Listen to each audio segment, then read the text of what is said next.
Hey everybody, Crystal Beaudry here with Crystal's Clean Kitchen, where we help make clean eating a lifestyle. So we are going to be making a keto bread recipe today. Now I actually have a lot of bread recipes on my channel. I actually have a playlist for them, so you can make sure to go look at all of those.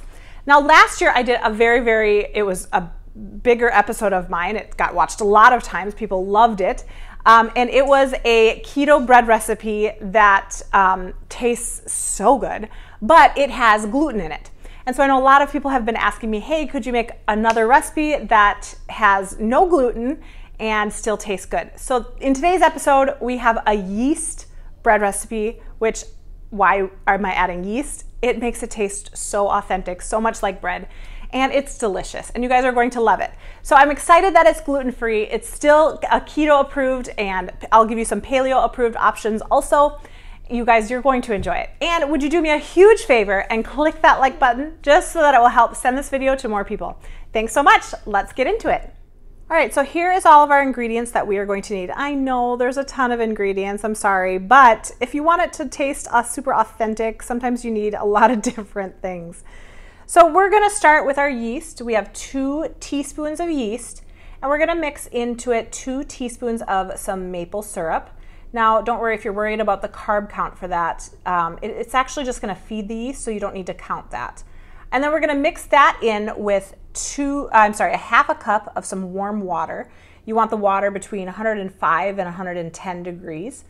If you do it too cold, it's not gonna activate the yeast, and if you do it too hot, it's gonna kill the yeast. So make sure to be checking with that. And then for our flour, we're gonna be doing almond flour, 1 3/4 cup of some almond flour, and 3/4 of a cup of some flaxseed. Now, of course, I get mine from Costco, which most places, that's where I get it from. Now you want ground flaxseed, not regular flaxseed. So make sure that it's ground. If you did buy it in the actual seeds, it's okay. Just put it through a blender and make sure that it's finely ground. Okay, now I'm not sure if you guys have ever worked with whey protein isolate, but this is a great brand of whey protein isolate, and the reason why I'm doing that is because it has like a 0 carb count, and it has tons of great health benefits for you. It's a little bit healthier than regular whey protein. So we'll be doing 1/4 of a cup of whey protein, and then we'll be doing 2 tablespoons of psyllium husk. Psyllium husk is super good for you, so it's gonna you won't be able to taste it even, so that's fine too. So 2 tablespoons of psyllium husk, 2 teaspoons of some xanthan gum. The xanthan gum is used for like thickening it and kind of like holding it all together. So that is what that is for. And then we'll be doing 2 teaspoons of some baking powder, 2 teaspoons of baking powder, and a teaspoon of salt, 1/4 of a teaspoon of some cream of tartar, and 1/8 of a teaspoon of some ginger. That's just gonna give it some flavor. Okay, so for our eggs, we need 1 egg and 3 egg whites. You wanna make sure that those are at room temperature. And then for our butter, you know that I love Kerrygold butter. It is grass-fed and it tastes amazing. So we'll be doing 1/4 of a cup of some Kerrygold butter. You could also use ghee though if you're wanting to keep this paleo or dairy-free. And then we'll be doing 1/4 of a cup of some sour cream. Now again, to keep it dairy-free, you would just use coconut cream, and then you would use a little extra apple cider vinegar. So we'll be doing 1/4 of a cup of sour cream, or 1/4 of a cup of coconut cream with 2 teaspoons of some apple cider vinegar. Now we are actually also using apple cider vinegar too. We'll be using 1 tablespoon of apple cider vinegar. Of course, I always get organic. I make sure that it's with the mother because there's so many health benefits for apple cider vinegar. Okay, that is it. Let's start making this. We're starting with our 1/2 cup of water. I've checked the temperature and the temperature is perfect. Now I'm going to be adding in our yeast, 2 teaspoons of yeast. 1, 2. I'm going to stir that a little bit. All right, I'm going to add in our maple syrup. 1 and 2. Okay, now we're going to let this just sit for about 7 to 10 minutes. You'll know when it's done. It's because it will be all bubbly, and you'll be able to tell when it's done. Okay, so we have started with our almond flour. I did 1 3/4 cups of almond flour. We're going to be adding in our 3/4 of a cup of flaxseed and our 1/4 of a cup of the whey protein isolate. Then we're going to be doing our psyllium husk, 2 tablespoons of that, a little bit more. All right, then we're going to do our xanthan gum, 2 teaspoons of xanthan gum. And we need some, I was going to say, again, say baby powder. No, it's not baby powder. It is baking powder. Okay, 2 teaspoons of that, a teaspoon of some salt. We'll do 1/2 teaspoon of some cream of tartar. And then I'm just going to do a couple shakes of some ginger. Okay, we're going to mix this together and then we will add in our wet ingredients to a different pan. So here's our eggs and our egg white, or I should say egg and egg whites.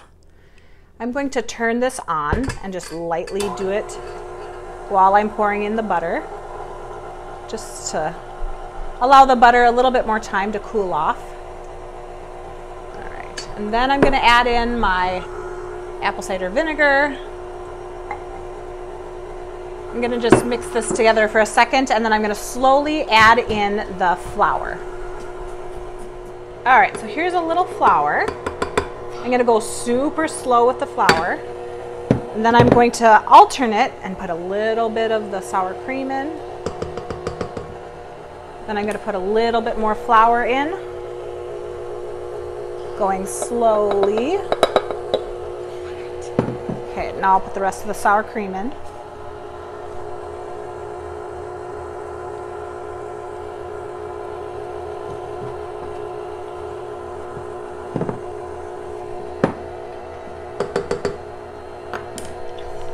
And the rest of the flour.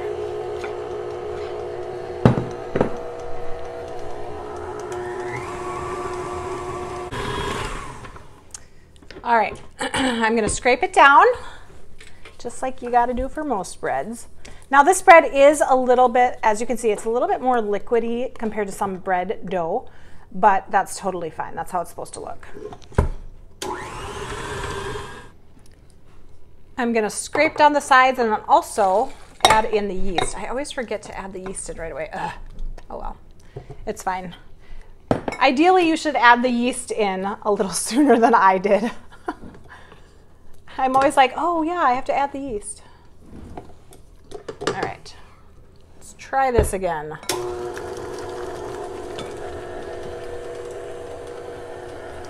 All right, so this is what the final product looks like. Here's what the texture, I'm not sure if you can see that. It is still very wet, it's still very sticky, but that is how it is supposed to look. Okay, let's put it in our bread pan. All right, so we are putting it in, oh, I should tell you about this pan. This pan is amazing. I will make sure to link it down below, but it is the best pan. It's a silicone one and I never need to put any sort of parchment paper on it or anything like that, and it works out so good. Okay, so you're gonna just put this into your bread pan. If you're using a regular bread pan, you're going to want to put some parchment paper down because like most things like this, they are sticky. And when you're trying to get it off, you know, parchment paper is just always the best way to go. Okay, I'm gonna just scrape the sides here. Why? Why? Because I'm gonna make it smooth. Now, if you're finding that it's not smooth when you're trying to shape it, then just get your spatula a little wet. Here, in fact, I'm gonna do that quick. And that will kind of help it shape it better. Yep. Is it cute, Hannah? Yep. All right. And then what we're going to do is we're going to let this rise. I'm going to cover it just like you would regular bread. I'm going to cover it for about an hour. You know, I actually made a loaf a few days ago and I didn't let it rise the whole time and it was fine, but it was just, it just didn't puff up as much. And so, I mean, letting it rise the full 60 minutes is the best. Okay. There we go. So I just took this out of where I had it resting. And as you can see, it has risen a little bit. It probably would have risen more had I not put the yeast in last, that probably wasn't the best idea. But it will still work fine. See, it's a good point because, you know, even though you are busy and you maybe forget a step, it's fine. Just, it's gonna turn out fine. It's not gonna be a big deal. Okay, I'm gonna throw this in the oven at 350 degrees. I'm gonna cook it totally for about 45 to 50 minutes, but I'm gonna cover it with some tin foil at around minute 10. Otherwise it will get too brown on top and you don't want that. So let it cook for 10 minutes, put a tin foil on it, and then let it cook the rest of the time. Just took this out of the oven. I'm gonna let it just sit here for a few minutes. It's gonna continue to cook while it's kind of resting also. After about 5 minutes, I'll put it on a rack and let it cool down some more. All right, you guys, here it is. It turned out great. I've let it rest for a while, and before I cut into it, I let it rest probably a good half hour. It turned out great. I love the flaxseed in it. It gives it a really great texture, really great color. Let's give it a taste test. Okay, I actually have a little helper here with me. Hi. Okay, this is my son, Caden. He wanted to do the taste test today. All right, let me know what you think. It tastes better than the bud we buy. Oh, wow, all right. Thanks, bud. Yes, you can go have that. Thanks. Kids are so funny. Oh my goodness. Okay, you guys, thank you so much for watching this video. Don't forget to subscribe to my channel and stay tuned for some more great recipes. In fact, we are going to be making this bread into some French toast on our next recipe. So don't forget to stay tuned for that. We'll see you next time. Bye.